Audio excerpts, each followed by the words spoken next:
Samsung is getting into the AI-powered personal health assistant game. Hello and welcome to GadInsider. Welcome to your tech hub. Samsung has come up with a new chatbot called Health Assistant, which is fully integrated into Samsung Health, is now available in beta for eligible US users. Health Assistant will help users gain a better understanding of what their health data means.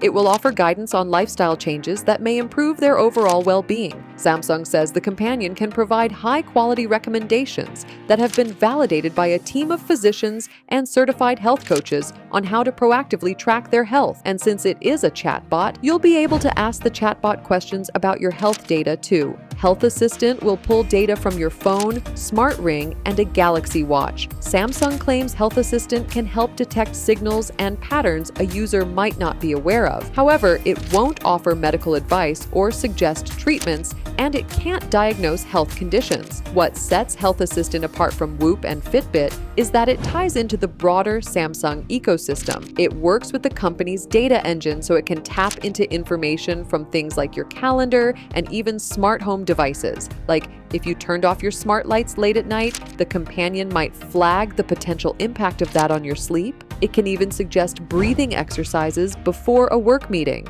You'll also be able to view an energy score, heart health score, and a fitness index, heart rate, and oxygen consumption to provide a picture of your progress. Samsung is also working on a platform that might let physicians access data from your smartwatch and monitor metrics like blood pressure between your visits to their clinic. For more updates, subscribe to GadInsider, like and share the video, and don't forget to press the bell icon so you never miss any update.